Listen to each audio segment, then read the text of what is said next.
The desk officer who took my initial report on the 17th of January 2023 was a man of perhaps 35 who spoke good English and who managed, across the 40 minutes I sat across from him, to make me feel simultaneously heard and dismissed, which is, I have since understood, the appropriate response of a system that cannot yet see what the man across the desk is describing, which is a bureaucratic skill I have since come to respect even as I resented it at the time. He typed what I told him into a form.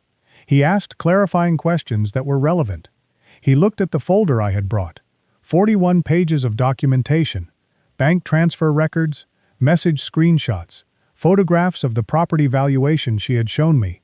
A copy of the land title certificate I had since discovered was not registered to anyone named Noon Sriffen, and he told me, politely and without condescension, that civil matters of this kind were typically resolved through the civil courts, that the criminal threshold for fraud required evidence of intent to deceive at the point of the transaction, and that from what he could see, my situation involved a relationship and some money and a property deal that had gone wrong, and that Thai courts were generally not sympathetic to complaints that mixed romantic and financial matters. He said this last sentence with the specific neutrality of a man who has said it before and who does not enjoy saying it. He stamped my report.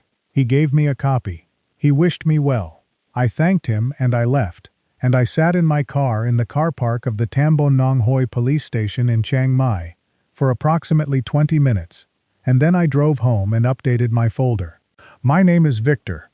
I am 66 years old, from Rotterdam, and I am a retired customs inspector with 31 years at the Port of Rotterdam, where my professional function was to identify discrepancies between declared and actual cargo contents. I should give you some context about coming to Thailand before the story of what happened when I got there, because the context matters for understanding the man who walked into the temple market in March 2022 and why he was susceptible to what he found.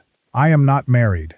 I was, briefly, in my 30s, and it ended without bitterness and without children, and the years since have been organized around work and around a small group of friends and around the specific contentment of a man who has concluded that the life he has is the life he is suited to, which is not the same as being happy, but is a more durable state. I had planned Thailand carefully.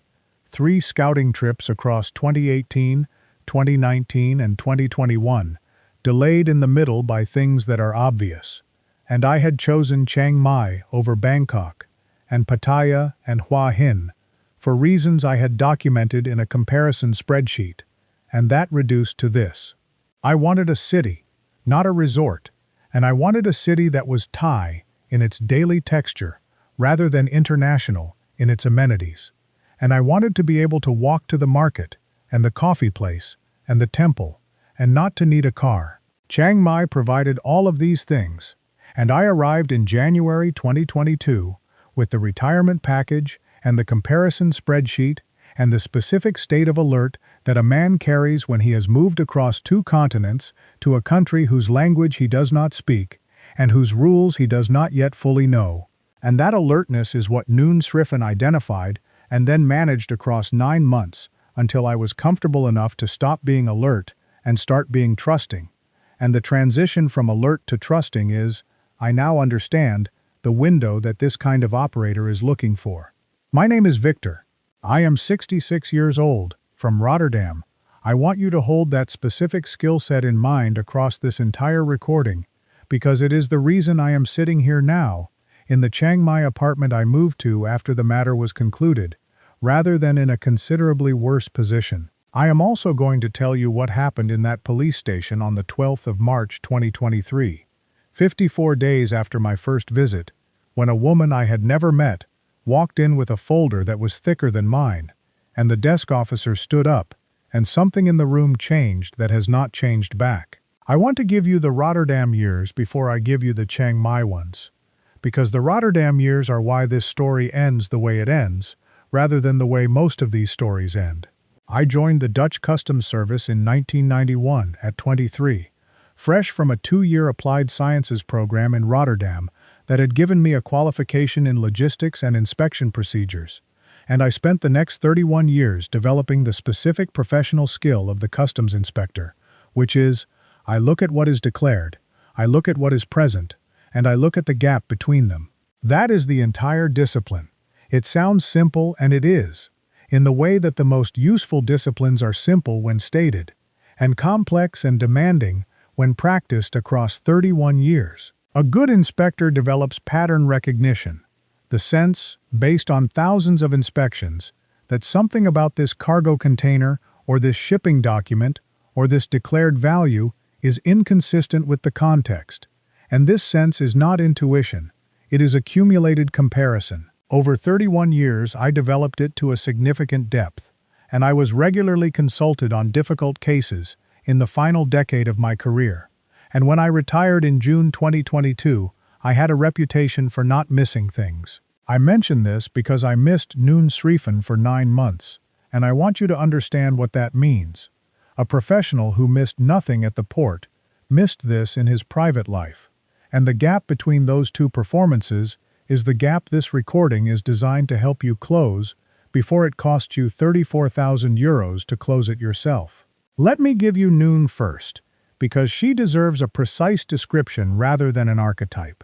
She was 38 when I met her in March 2022 at a temple market in the Old City, selling Thai silk products from a small stall that she ran with apparent ownership and apparent authenticity, which is the relevant word in both cases because the appearance was excellent and the authenticity I discovered was partial. She was bright and funny and spoke English with the confidence of someone who had learned it for professional purposes rather than for tourism.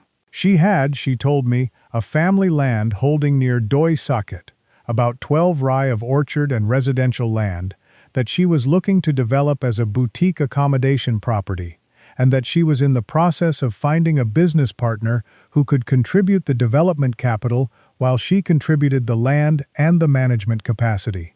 She showed me photographs over 3 separate meetings across 2 weeks. She showed me a land title certificate. She showed me a valuation from what appeared to be a reputable Chiang Mai property firm. She showed me a business plan that was coherent, detailed, and specific enough to be credible. And she showed me all of this in daylight, at coffee shops, in conversations that lasted hours, with no rush and no pressure. And the no rush and no pressure were part of the method.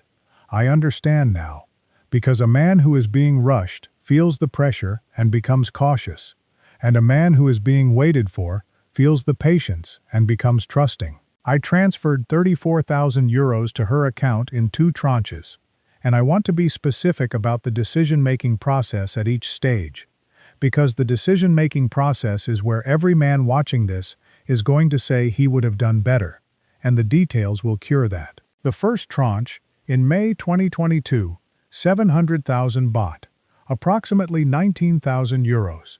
I transferred it after 4 months of meetings, and after examining the documents she had provided, which I had found convincing. The specific things I had examined, the land title certificate, which I had looked at and verified only by confirming that it followed the visual format of Thai land title documents I had researched online. I had not checked the title number against the actual registry, because checking the registry would have required me to navigate a Thai government website, and I concluded that the format verification was sufficient. It was not sufficient. The valuation document I had accepted on the basis of the firm's name and the report structure, without verifying that the firm was registered or that the valuer was licensed. In my professional life, I had verified documentation against registries as a matter of course. In my private life, I verified the format and accepted the substance, which is the difference between customs inspection and politeness. The second tranche, in August, 690,000 baht, approximately 15,000 euros, on the basis of the survey photographs and the architect consultation. By August, I had been in the relationship for 5 months, and the relationship had a weight that the first tranche did not have. Withdrawing would have required a conversation I did not want to have with a person I had come to trust, and the not wanting is what I want men to hear, because the not wanting is not stupidity and it is not weakness. It is the feeling of a man who has built something with another person and who is being asked, by his own suspicion, to destroy it, and the destruction feels disproportionate, and the proportionality is wrong. Check the registry in April. It takes 15 minutes. The feeling will survive 15 minutes. The relationship will survive the question. If it does not survive the question has done its work. I transferred 34,000 euros to her account in 2 tranches. I transferred it to a Thai bank account she provided. I transferred it from my Dutch account, which required me to declare the purpose of the transfer, and I declared it as a business investment, which is what I believed it to be. The total was approximately 1.4 million baht, at the rates of the summer of 2022. And it was the clear majority of the money I had set aside for the Thailand chapter of my life, which I had planned to begin properly in 2023. I am not going to pretend that the loss was anything other than catastrophic to those plans, because it was, and the pretending would be a form of dishonesty I have committed myself to avoiding in this recording.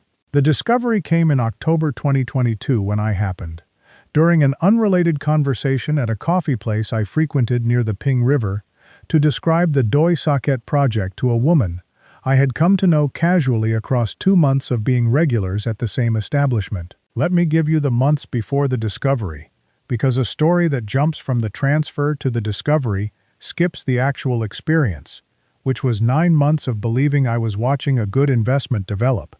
Noon did not disappear after the second transfer. She sent project updates, photographs of what appeared to be a survey, a meeting with an architect she described as a colleague's recommendation, a sketch plan for the first 3 accommodation units. The updates arrived irregularly, every 3 or 4 weeks, which I assessed as consistent with the slow pace of Thai land development, which I had researched. She answered my questions promptly when I asked them, and non-defensively, which I interpreted as the confidence of someone who had nothing to hide. And I want to note this, because the interpretation was available and I made it and it was wrong. And the wrongness is instructive.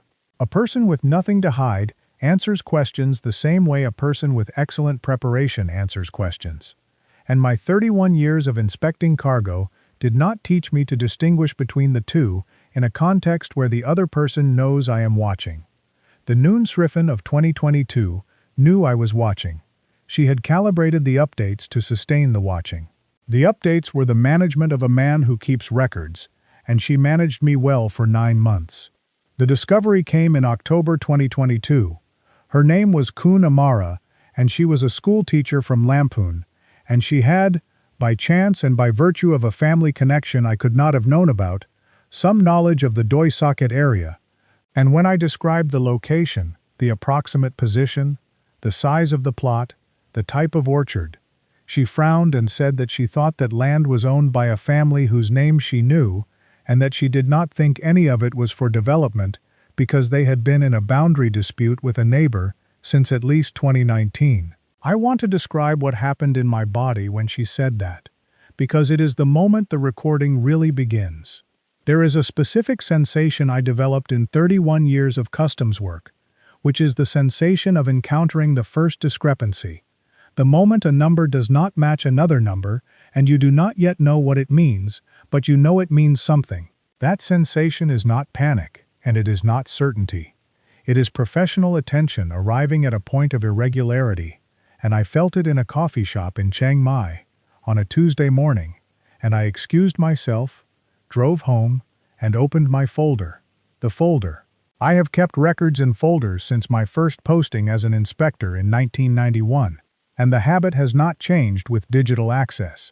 I maintain parallel physical and digital files for everything that matters, which is an eccentricity my colleagues at the port use to comment on, and which has served me consistently, and which in the matter of Noon Sriffen served me entirely. In my folder I had the full message thread across 9 months, the transfer receipts, both tranches, with transaction reference numbers, the photographs she had sent me of the land and the orchard and the proposed site plan, a copy of the land title certificate she had shown me, which I had photographed on my phone during our 3rd meeting, the valuation document, similarly photographed, the business plan, which she had sent me by email and which I had printed and annotated, and a set of notes I had made in my notebook across the period of the relationship, dated, which described the conversations and the chronology and my own assessments at the time, a habit I had from the port, where noting what you saw and when you saw it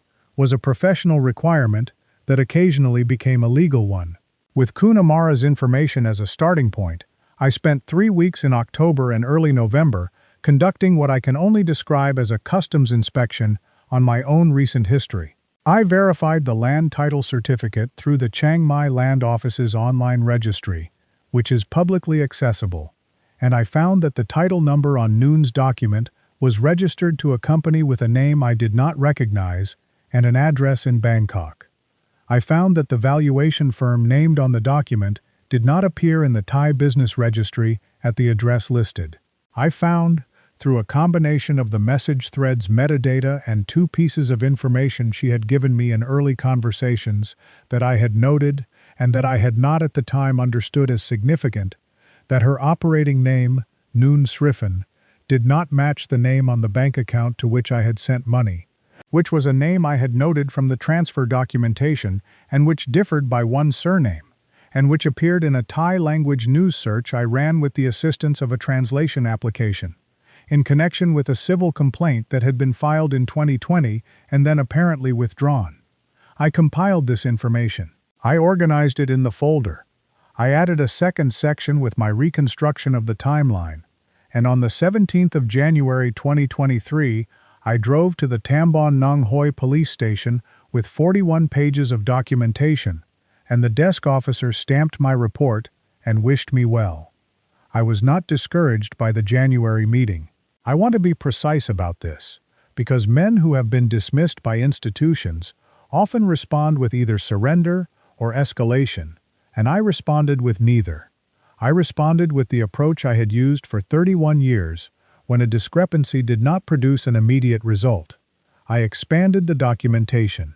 I found in February a victims advocacy organization based in Chiang Mai that worked with foreign nationals who had experienced financial fraud, and I met with their coordinator, a Thai woman named Kun Sumali, who had a law degree from Chiang Mai University and who had been doing this work for 8 years, and who looked at my folder for approximately 12 minutes and said, "The problem is that you are the only complainant, and without other victims the pattern is invisible, and without the pattern this looks like a civil dispute, and she is right, and the officer is right."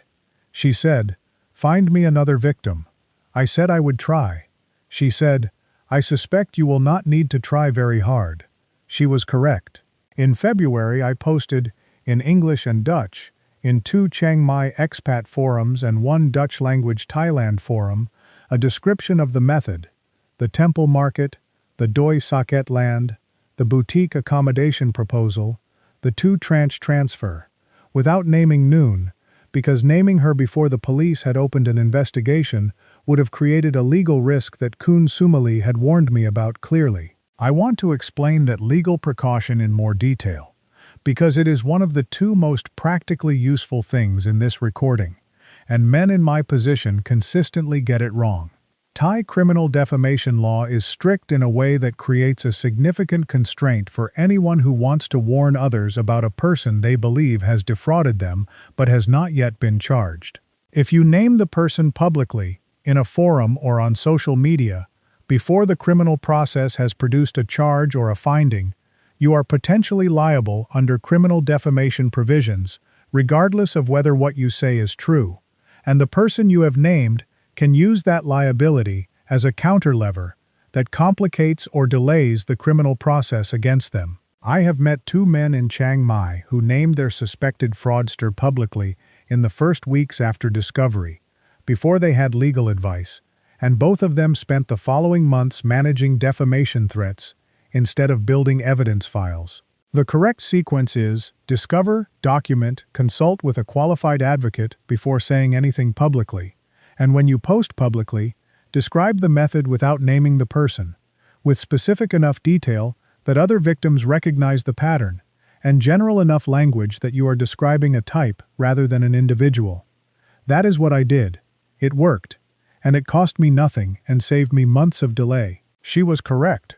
In February I posted, in English and Dutch, in 2 Chiang Mai expat forums and 1 Dutch-language Thailand forum, I described the structure of the encounter, the photographs, the land title certificate, the valuation document, the business plan, the patience of the approach, the absence of urgency. I asked whether anyone had encountered a similar proposal. Within 11 days I had received 4 responses. 3 were from men who described encounters that were structurally identical. Same general area, same type of property, same 2-tranche payment request, same documents. And 2 of those 3 were able to provide me, across a week of careful email correspondence, with materials from their own encounters. One of those 2 had kept records comparable to mine. His name was Philippe, and he was 62, Belgian, a retired engineer, and the overlap between his documentation and mine was sufficient to show that the person who had presented herself to him as a different name, but the same woman, with land in a different district, but the same title certificate format and the same valuation firm, had received from him 18,000 euros in 2021. I told Kun Sumali. She said, "Now we have a pattern."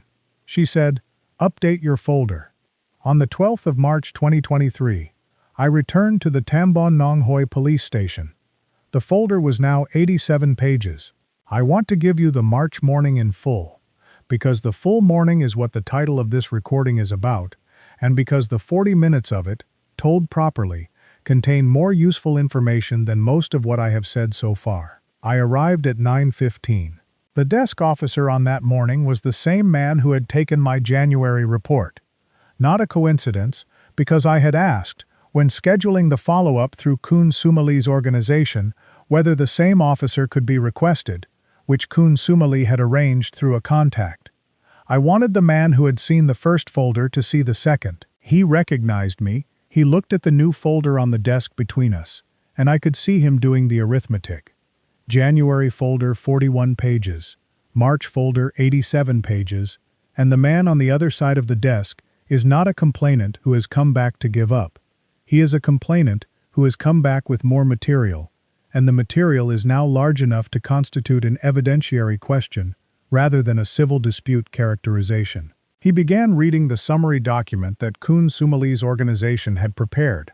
4 pages, the pattern across 3 documented encounters, the cross-referencing of the false land title number, the valuation firm that did not exist, and he had been reading it for approximately 6 minutes when the door to the waiting area opened. I heard the door and looked up. A woman walked in, European, approximately my age, with a canvas bag and a folder held against her chest, and she sat 2 seats from me, and she was very still, in the way that people are still when they are managing something large internally. She was looking at the floor. After perhaps a minute she looked up, and she saw my folder on the desk, and she looked at me, and I looked at her folder, and I could see the corner of a photograph emerging from the top of it. The photograph showed the edge of a hillside with a particular shape, a ridge that I recognized from Noon's photographs and from Philippe's, and without planning to, I said, in English, quietly, "Is that a land investment near Doi Saket?" She looked at me for a moment, and then she said yes. And I asked her the second question, because the second question told me more than the first. I asked how much she asked for in the second tranche. She said 250,000 baht. I had paid approximately 380,000 in the second tranche in August 2022. The Belgian had paid approximately 310,000 in his equivalent second payment in 2021. She was taking less, more recently, which meant either her confidence in the method had decreased, or she was managing a higher volume of targets and pricing for faster throughput. Either interpretation was useful. I told her, her fees are coming down. The desk officer had stopped reading and was watching us. The colleague at the next station had put down her phone. Something had shifted in the room, and I had been in enough document inspections over 31 years to know what the shift felt like, which was, the file has become something the institution cannot process as routine. On the 12th of March 2023, I returned to the Tambon Nong Hoi police station. I had the original documentation, the updated reconstruction, the messages from Philippe, and a supporting statement from the third victim, a Norwegian man, 69, who had not transferred money, but had come close and had kept the documents she had shown him, and a formal statement from Kun Sumali's organization that analyzed the pattern across 3 documented encounters. I had also, through a connection Kun Sumali provided, made contact with a detective at a separate division who had expressed interest in the pattern but had not yet been formally assigned. I sat in the waiting area with my folder at 9:30 in the morning. At approximately 10:15, the waiting room door opened and a woman walked in whom I had never met. She sat 2 seats from me. She was holding a folder. I looked at the folder, and I could see, from the edge of it, the corner of a photograph that I recognized, the specific aspect of a hillside that I had seen in Noon's property photographs and that appeared in Philippe's as well. I looked at the woman's face. She was perhaps 55, European, the look of someone who had been working up to this visit for some time. I said to her quietly, "Is that a land investment in Doi Saket?" She looked at me. She said yes. I said, "How much did she ask for in the second tranche?" She said, 250,000 baht. I said, "She took 20% less from you than she took from me, and 18 months have passed. Her fees are coming down." The woman stared at me for about 4 seconds, and then she put her hand over her mouth and said, in English with a German accent, "You too." I said, "Me too. And how many more of us?"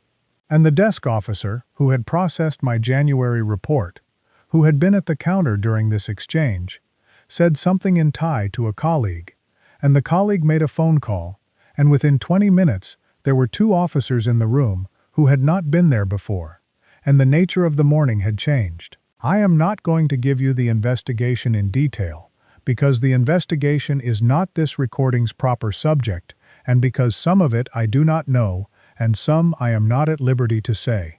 What I will give you is the structure and the outcome. The formal investigation was opened in March 2023, incorporating my documentation, Philippe's documentation, the German woman's account, and eventually 2 additional complainants who were identified through the investigation itself.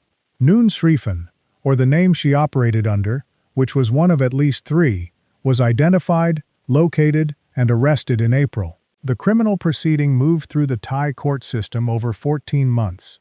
In June 2024, she was convicted on 3 counts of fraud under the Thai Criminal Code, sentenced to 4 years imprisonment, and ordered to make restitution to the complainants in an amount and schedule set by the court.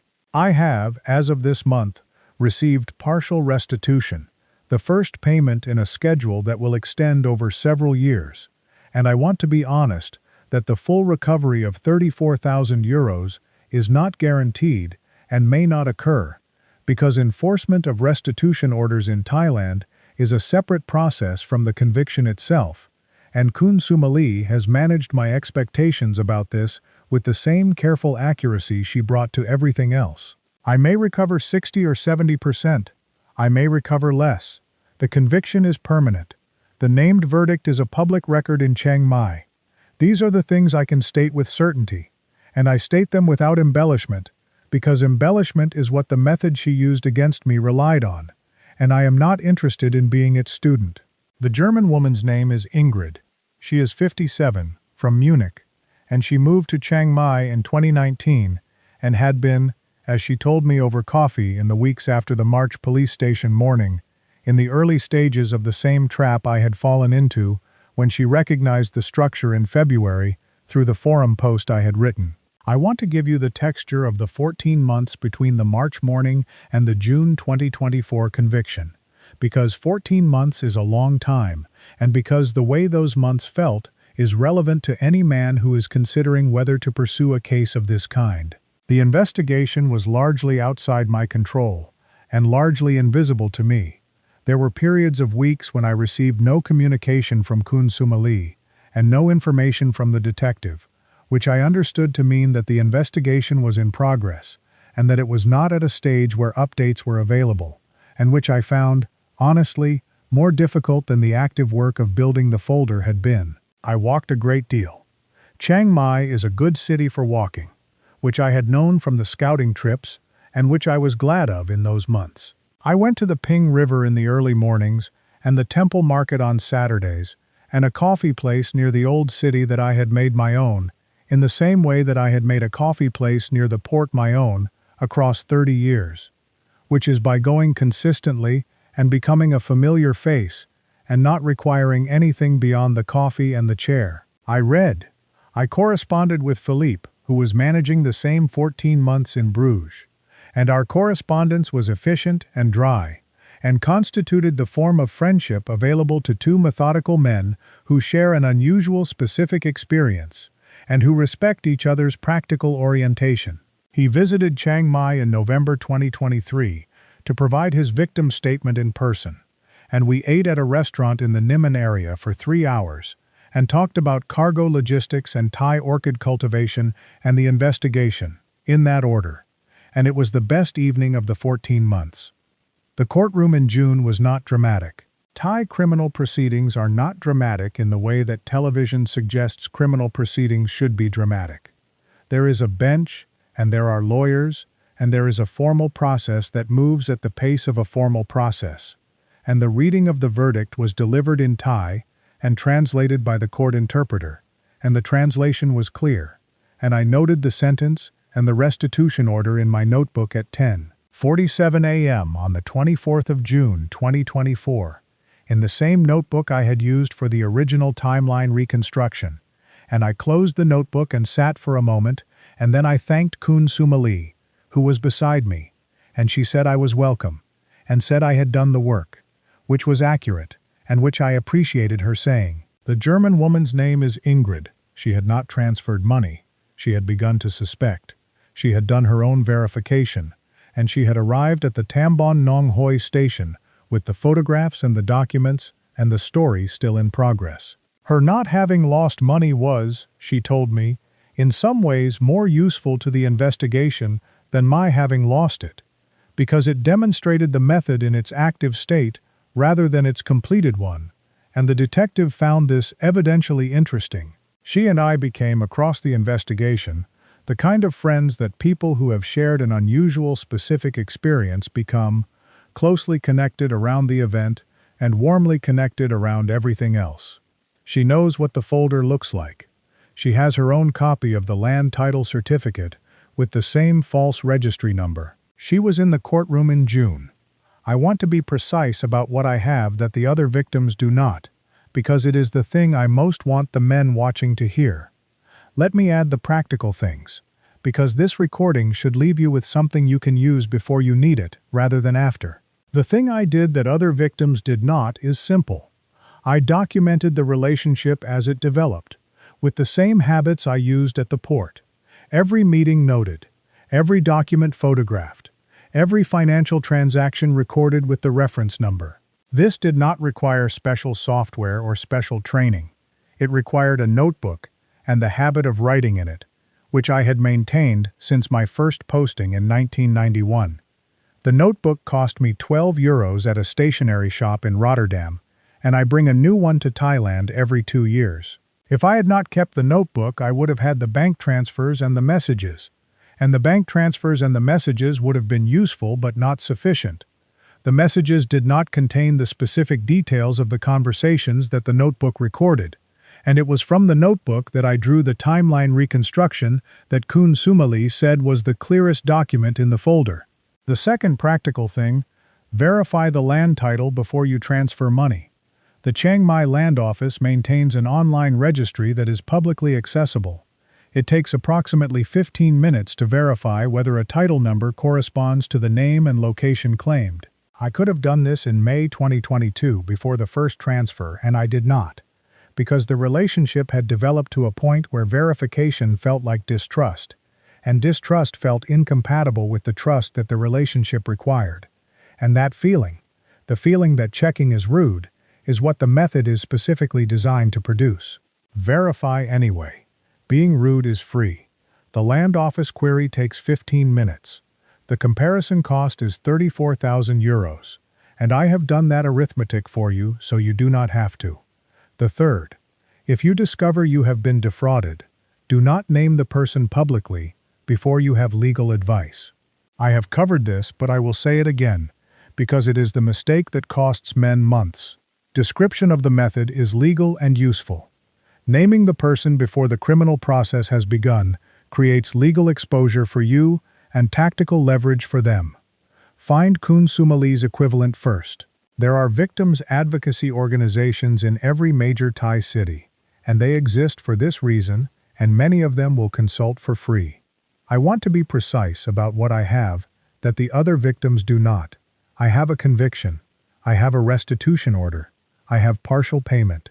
The man in Philippe's position, Belgian, 62, 18,000 euros, 2021, has the same restitution order and has received the same partial payment and is in the same situation as me, and he did not keep his documents as systematically as I kept mine, but his documents were sufficient, and Kun Sumali brought him into the case, and he is a complainant of record. The Norwegian man who came close but did not transfer. He has no restitution, because he suffered no quantifiable loss, but he has the satisfaction, and I have heard him describe it as such, of having contributed the documentation that confirmed the pattern before the arrest. What the people who did not come forward have is a private loss and no record. There were, Kun Sumali estimates, between 6 and 12 victims across the period 2019 to 2023 who did not come forward, based on patterns in the defendant's phone records and financial statements that were examined during the investigation. Some of those people are in Chiang Mai now, or somewhere in Thailand, carrying this alone. I think about that sometimes, not with satisfaction that I did better, but with the specific sadness of a man who knows that the folder I built could have been theirs too, and that the building of it is not difficult, and that the reason they did not build it is probably not laziness.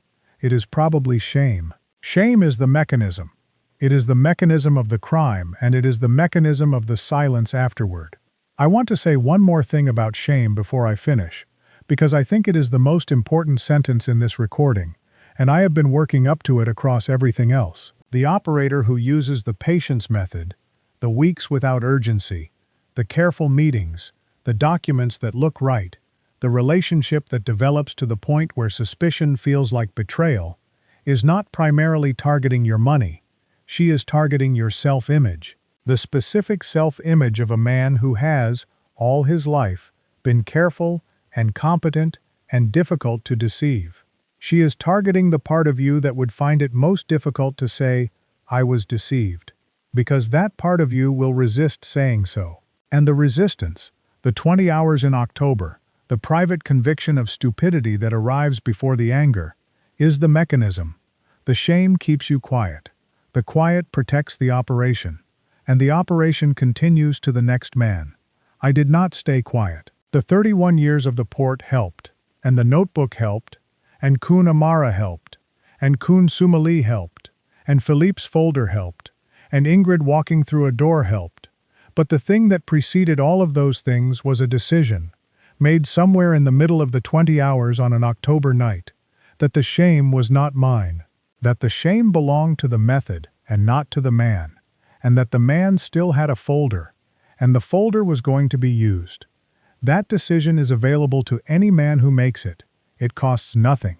It is the only thing in this recording that costs nothing.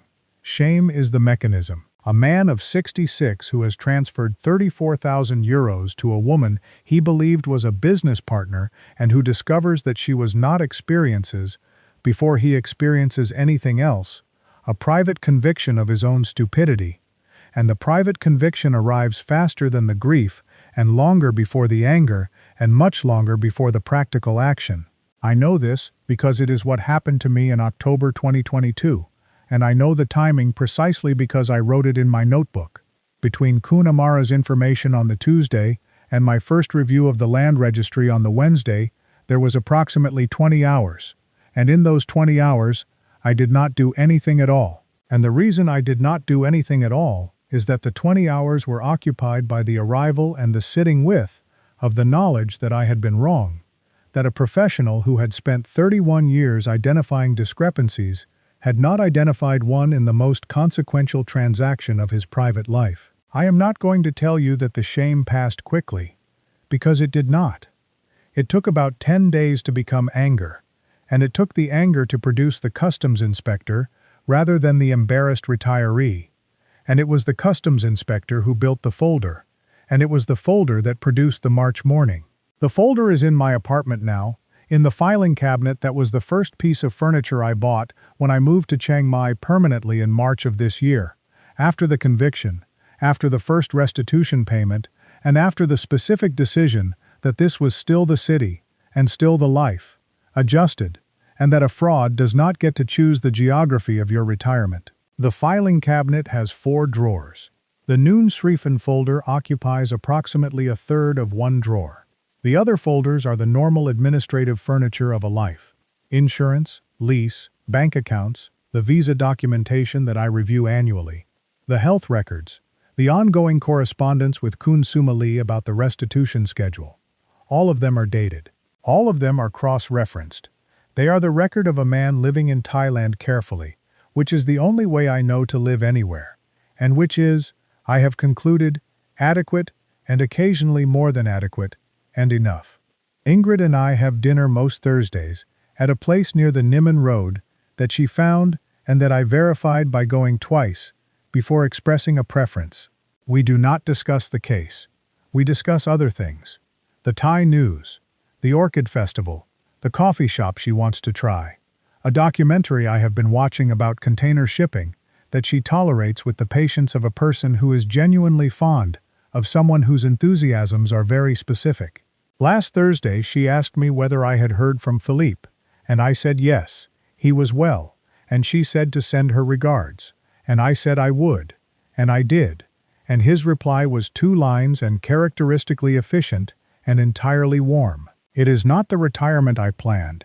It is, at 66, the one I have, and I have made my peace with that distinction by the simple method of making it accurate and making it comfortable, and then living in it, rather than beside it.